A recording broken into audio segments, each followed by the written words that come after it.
War teaser ఇచ్చిన ఎక్స్పీరియన్స్‌తో ఎన్టీఆర్ జాగ్రత్త పడ్డాడా? కాదు కాదు. ఎన్టీఆర్ ఫ్యాన్స్ ఎన్టీఆర్‌ని జాగ్రత్త పడేలా చేశారు. ఇది నిజం. ఎందుకంటే ట్రైలర్‌లో ఎన్టీఆర్ గారు ప్రతి షాట్‌ని దగ్గరుండి మరీ పర్యవేక్షించినట్టు అర్థమవుతుంది. ఎందుకంటే టీజర్‌లో ఏవైతే మిస్ అయ్యాయో, ఏవైతే ఎన్టీఆర్ గారికి బ్యాక్‌లాష్ ఇచ్చాయో, ముఖ్యంగా ఆయన యొక్క ఫిజిక్, ఆ ఫిజిక్‌ని క్లియర్‌గా చూపిచ్చారు. రెండోది ఇంటెన్సిటీ లేకపోవడం. వార్ టీజర్‌లో ఇంటెన్సిటీ అనేది చాలా తగ్గింది. వీళ్ళిద్దరికీ కూడా ఏదో గొడవ కావాలని పెట్టినట్టుగా ఉండేది. కానీ ట్రైలర్‌లో మాత్రం ఎన్టీఆర్ గారు ఇంటెన్స్ యాక్షన్ ఏదైతే ఉందో అప్పటికీ చెప్తూనే ఉన్నారు ఎన్టీఆర్ ఫ్యాన్స్. టీజర్‌ని చూసి మోసపోకండి. ఎన్టీఆర్ గారు తన బాడీతో కాకపోయినా కానీ ఇంటెన్స్ యాక్షన్ తోటి, ఆ ఇంటెన్స్ యాక్టింగ్ తోటి ఆయన మెప్పిస్తారు అని. ఇప్పుడు అదే జరిగింది అనిపిస్తుంది. ఆయన యాక్టింగ్ స్కిల్స్ మరోసారి బయటపడ్డాయి.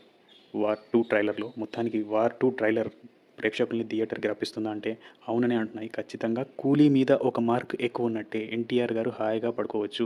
ఎన్టీఆర్ గారు, హృతిక్ రోషన్ గారు కూలీని కాకుండా తెలుగు ప్రేక్షకుల్ని తీసుకొస్తారు. ఆడియన్స్‌ని థియేటర్‌కి తీసుకొస్తారు. ఇంకా మన నాగవంశి 'చింటూ' గారు హాయిగా పడుకోవచ్చు. ఖచ్చితంగా 100 కాదు 200 వసూలు చేస్తుంది ఇక్కడ.